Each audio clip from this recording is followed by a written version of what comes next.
Welcome into another special edition of AYS Sports. I am your host, Blake Ruffino, and we are here finally back with our good friends over at Service Hawk Digital Media, where they soar above the competition. If you need expert marketing in HVAC, electrical, or generator pros, go over to servicehawk.io today so that they can give you the ability to get those best leads, best referrals for your business at Service Hawk Digital Media. We're here with our good friends Lee and Justin at Service Hawk Digital Media, where they soar above the competition. So what we've been doing at every day, what we've been doing every time that we come into Service Hawk is we do pretty much a deep dive in reference to the upcoming series for LSU baseball. Now, when football season comes here, I've been thinking about doing our keys to victory, if you've been big into those from here. But we're going to do a pretty big deep dive, a 20, 25, 30-minute deep dive in reference to the series coming in with Texas A&M. Now, listen, I know what you're thinking going into the series. What you're probably thinking is that Texas A&M, who was preseason ranked number one, and going into this series, they've had some struggles, especially if you watched the last series with A&M in Texas. You probably think LSU should just walk into Bluebell, bubbles and all, should go in there and absolutely dominate. But when I look at Texas A&M, and I just look at what happens on the road in college baseball in the SEC, guys, I still think that you need to be a little bit on edge in reference to going into the series. Looking at Texas A&M, though, I want to start off with this before we start breaking down the deep dive. When I look at A&M, I see a team that has a wealth of talent, like Wyatt Hensler, Caden Kent, Chase Laviolette, Terrence Kill, Caden Sorrell, Nathan Tobin. There are a lot of guys in this lineup that I feel as if can really explode at any given moment. The bats can get hot. I mean, they went on an 8-game win streak before they go into that series versus Texas, before they get swept. Guys, they're still a very, very talented team. But they have not, I don't want to say lived up to the expectations, but Texas A&M has not done what everybody thought coming into the season that they would be capable of doing. I look at Hayden Schott, who a year ago hit well above 300 coming in from the Ivy League. He's hitting 252. I look at what could be the number one overall pick in Major League Baseball's draft in June, July, and Chase Laviolette. He's not hitting over 300. It gets worse once you go into SEC play. It doesn't stop the fact for me that this team is and can be very dangerous. Now, Michael Early, their new head coach, who was their hitting coach a year ago, I think out of the gate has really struggled here with this team and being a first-time head coach. When I look at A&M from a hitting aspect, they are not living up to the talent that they have. I don't want to say that they're not living up to the expectations, which, quite honestly, they're not doing that either. They're not doing their best job at the plate, and you would think that with Michael Early, there being their head coach, that they would have been able to take what they did a year ago with him and be able to replicate it. Now, a lot of people can say, and maybe this happened to A&M when you're coming off a national title contender run, that you take a step back. You know, normally when you win a national title, and LSU kind of went through this a season ago, and it was a series versus A&M where when you went up against A&M that they really started turning things around. But they just cannot, for the life of them, in critical situations, and they did it against Tennessee, but last weekend in some of the beginning parts of SEC play, when they met adversity, I felt like even before conference play, they just weren't able to overcome it. So let's look at A&M. Let's first go at the plate. So Terrence Kill, the very electric outfielder in Terrence Kill, has had a really, really good season. The left fielder, right fielder, infielder, whatever you want to make them. Regardless, he played left field in last weekend series, but he has been and has started in 42 of the 44 games that Texas A&M has played in. He leads A&M in hitting from a batting average standpoint. It's funny. I was going to say, you know, anytime that a team like that has a team where a freshman is leading their team in batting average, but you know, you think Derek Curiel as well. but he has been probably the most consistent player for A&M, guy that will be in that leadoff spot, guy that necessarily doesn't have a lot of power. But guys, look around the SEC for just a moment. There have been a lot of freshmen like Derek Curiel, your boy out in Kentucky. You have Terrence Kill, who really have come into the SEC and done a lot of really good things. Guys, he's got a lot of speed. He has really good bat-to-ball skills, doesn't strike out a ton. I mean, he does have 35 strikeouts on the year. I mean, last weekend, I think he struck out 5 times. I mean, for a freshman, he's really good at putting the ball in play. He's really good at walking. He's really good at seeing the strike zone. Will come up with some big hits when you need him. He has been by far their leadoff spot, been their most consistent. Outside of Keel, when I look at A&M, I look at Wyatt Hensler. I look at Chase Laviolette, both guys that have double-digit home runs already in the season. Laviolette has 15. Hensler has 10.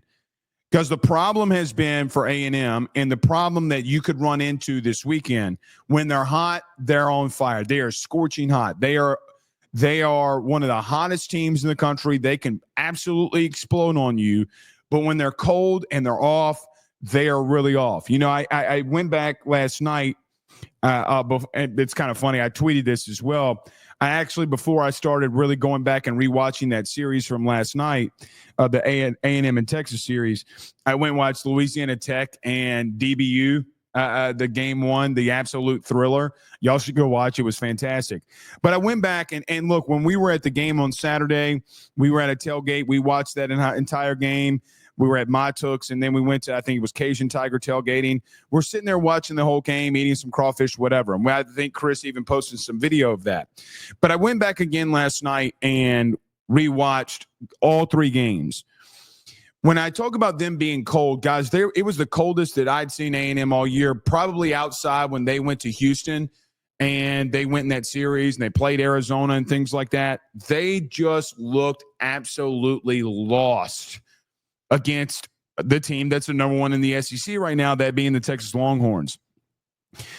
The thing that worries me with A&M is if you are serving things over the plate, if they are able to get to you, guys, 1 through 9, they have a serious amount of talent.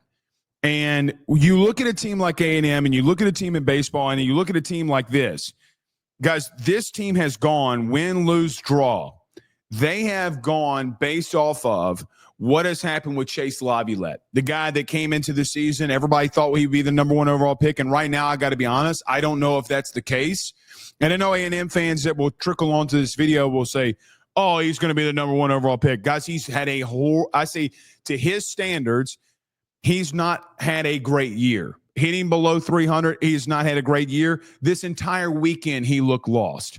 Look, completely lost at the plate. And that's not just been this series, but it's also been other series in the SEC.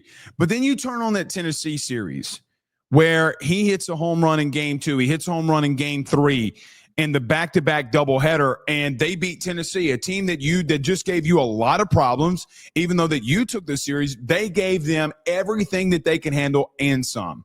They were one of the only – they got no hit in that game 1 versus Liam Doyle, which Liam Doyle has dominated against everybody. But I think of Marcus Phillips. I think about what they did in game 3. And in those scenarios, once they started getting some confidence in themselves, over that 8-game stretch where they went undefeated, they dominated at the plate. Guys, I could look here and say, hey, Chase Laviolette's hitting .291. Guys, it was much worse coming into that Tennessee series.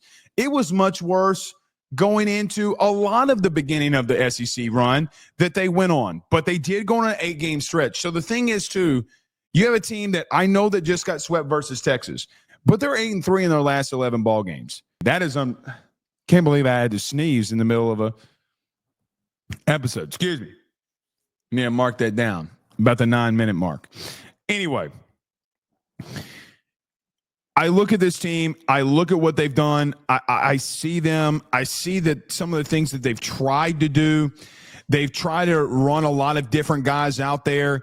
But, guys, there's going to be a lot of dudes that you see this weekend, like Sawyer Farr, Hayden Schott, Blake Benderup. Guys, they've just been struggling. The only 4 consistent guys that they have not definitely rotated has been Terrence Keel, Wyatt Hensler, Chase Laviolette, Caden Kent, and I guess maybe that you can say Blake Bender up, maybe. But I look at this team like Gavin Cash. He's only been in 30 games. They've played 44, okay? And there's not a lot of guys that they've sent to the plate and consistent at bats. Bear Harrison, who has come back here. They've had some injuries with guys like Caden Sorrell, who is back. He started all 19 games and he's been available to play. He is hitting 377. He is the guy that can and might be the most consistent.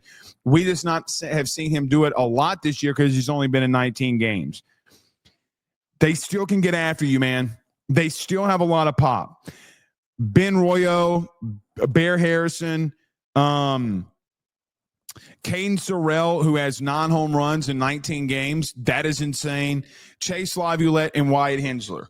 Guys, what worries me about going into Bluebell this weekend is, guys, if A&M is on, they're just as powerful. They have just as much pop as Tennessee that you saw a weekend ago.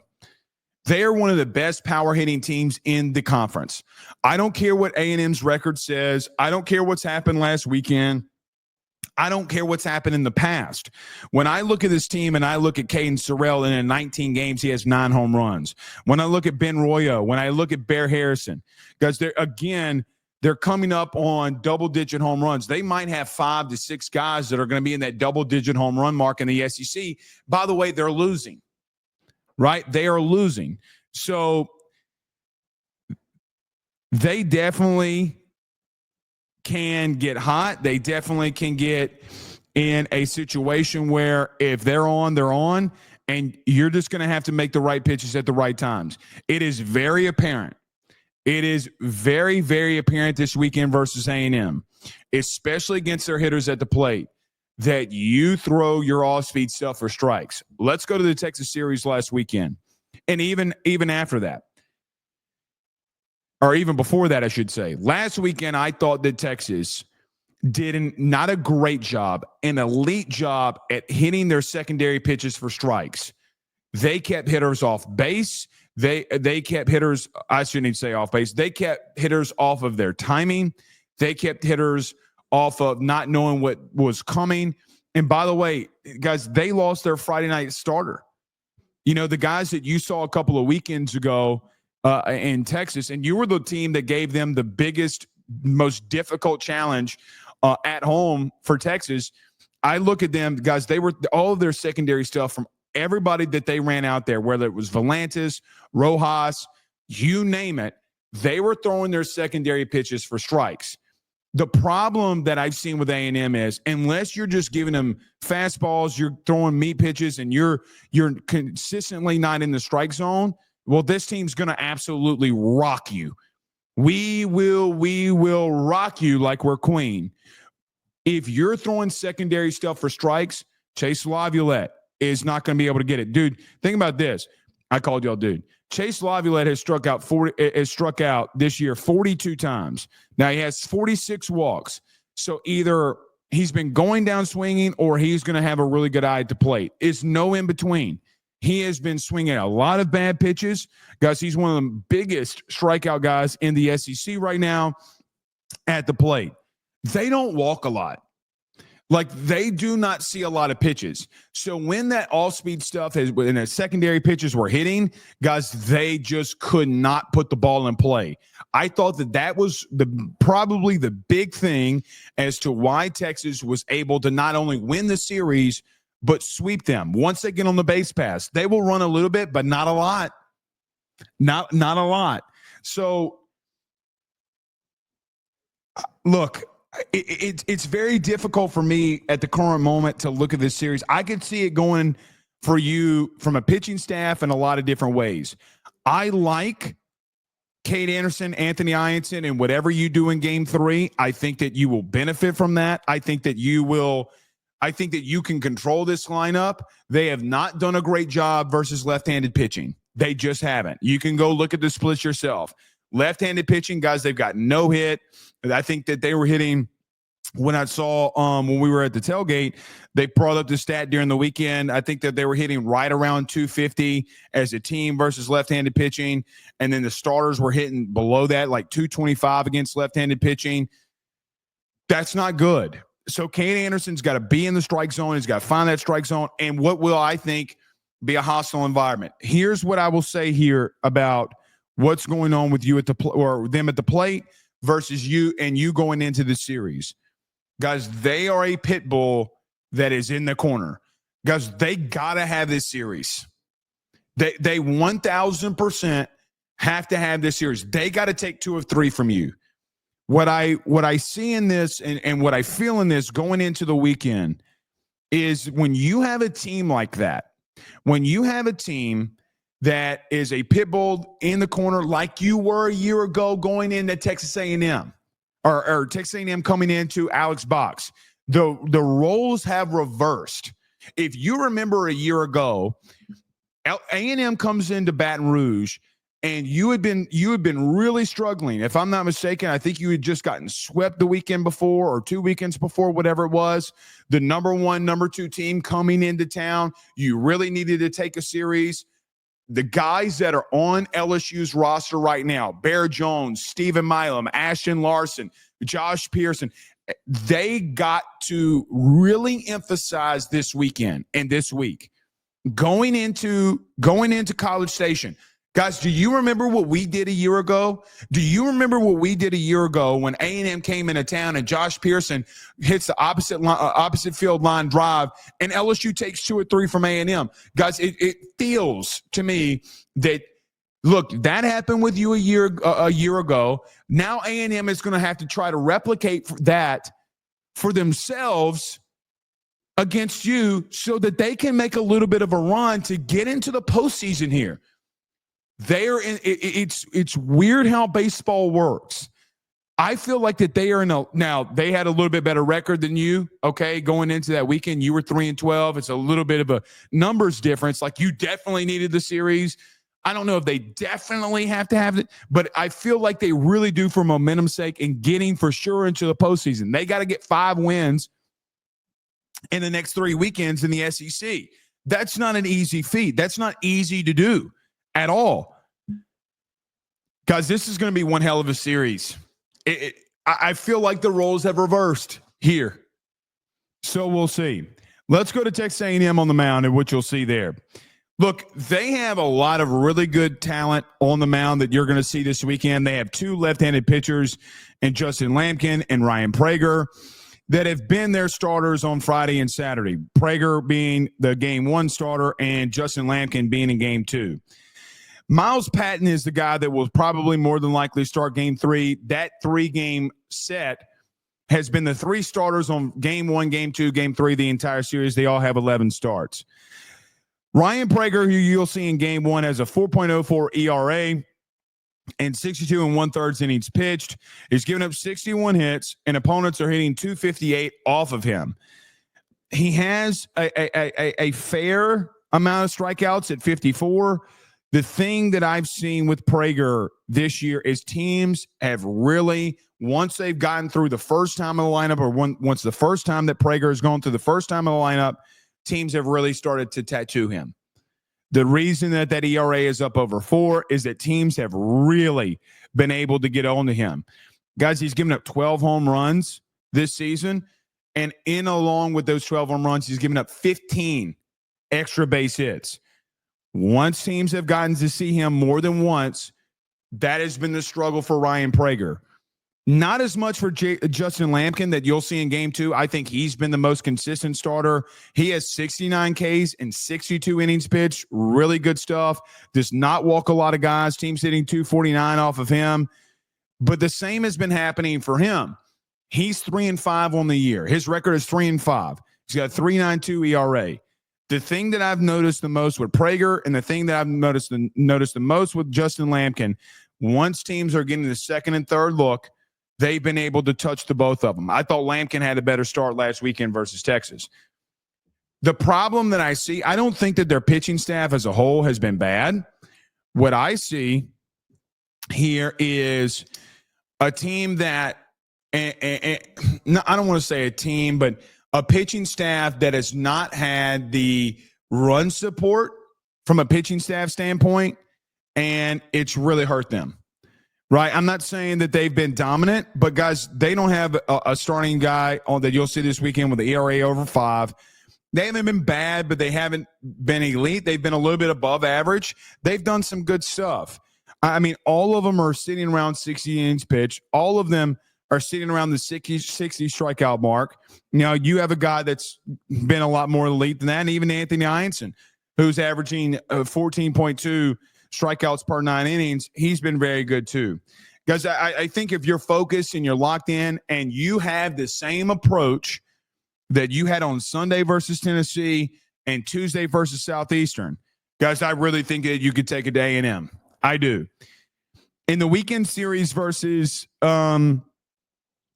Texas, I thought that A&M's pitching staff did a very good job at containing a very powerful lineup.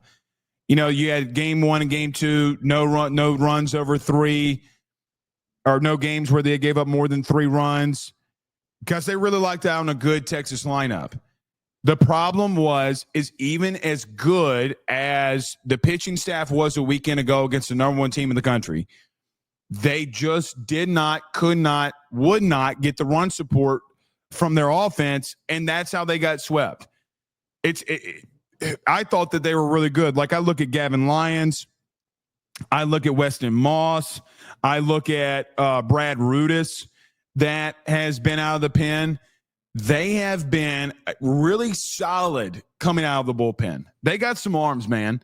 And what's funny about that is your former pitching coach and Jason Kelly, who was here at LSU year 1 under Jay Johnson, is their pitching coach now. What are you going to see? Guys that come out of the pen, you're going to see a lot of fastballs. You should know Jason Kelly just as much as I do. Go watch any A&M game. Guys, they're going to pump fastballs at you. They're going to pump them like it's a 90s Nike pump-up kick or a Reebok.